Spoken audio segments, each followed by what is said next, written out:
വാർത്തകളിലേക്ക്.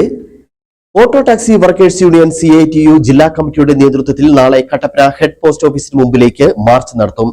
കേന്ദ്ര സർക്കാരിന്റെ തൊഴിലാളി ദ്രോഹ നടപടികൾക്കെതിരെയാണ് സമരം നടത്തുന്നതെന്ന് നേതാക്കൾ പറഞ്ഞു. മോട്ടോർ മേഖലയിൽ കേന്ദ്ര ഗവൺമെന്റ് തൊഴിലാളി ദ്രോഹ നടപടികൾ ആവർത്തിച്ച് നടപ്പാക്കുക. ഇതായി ഒരു നടപടി എടുക്കാൻ തീരുമാനിച്ചിട്ടുള്ളത് ഒരു ഡ്രൈവറിൻ്റെതല്ലാത്ത അപകടങ്ങളിൽ അടക്കം അവന്റെ ലൈസൻസ് സസ്പെൻഡ് ചെയ്യാം. അതോടൊപ്പം തന്നെ അവന്റെ വണ്ടിയുടെ പെർമിറ്റ് റദ്ദ് ചെയ്യുന്ന അടക്കമുള്ള നടപടികൾ സ്വീകരിക്കാൻ ഇപ്പോൾ നിയമപരമായി നടപടി എടുക്കുകയാണ് കേന്ദ്ര ഗവൺമെന്റ് ചെയ്യുന്നത്. ഇതിന് മുമ്പായി തന്നെ നിരവധിയായിട്ടുള്ള വിഷയങ്ങളാണ് തൊഴിലാളികൾക്കെതിരായി ഈ മോട്ടോർ മേഖലയിൽ പണിയെടുക്കുന്ന തൊഴിലാളികൾക്കെതിരായിട്ടുള്ള നിലപാടുകൾ കേന്ദ്ര ഗവൺമെന്റ് സ്വീകരിച്ചു വരുന്നത്. ഇതിനെ ഒരു കാരണവശാലും നമുക്ക് അംഗീകരിക്കാൻ വേണ്ടി കഴിയില്ല.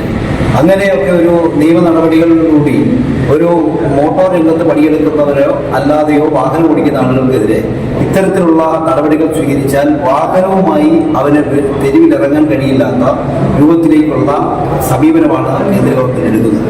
ഈ സമീപനത്തെ ചെറുത്ത് തോൽപ്പിക്കുക എന്നുള്ളത് മോട്ടോർ മേഖലയിൽ പണിയെടുക്കുന്നവർ മാത്രമല്ല സമസ്ത മേഖലയിലെയും ആളുകൾക്ക് ഇത് ബാധകമാകുന്ന ഒരു നിയമമായി മാറുകയാണ്.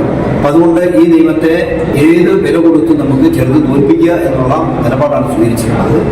നാളെ ഓട്ടോ ടാക്സി ഇടുക്കി ജില്ലാ കമ്മിറ്റിയുടെ നേതൃത്വത്തിൽ രാവിലെ 10 മണിക്ക് കട്ടപ്പന പഴയ ബസ് സ്റ്റാൻഡിൽ നിന്നും പ്രകടനമായി കട്ടപ്പന ഹെഡ് പോസ്റ്റ് ഓഫീസിന് മുന്നിലേക്കുള്ള മാർച്ചും ധരണയും നടത്താനാണ് തീരുമാനിച്ചിട്ടുണ്ട്.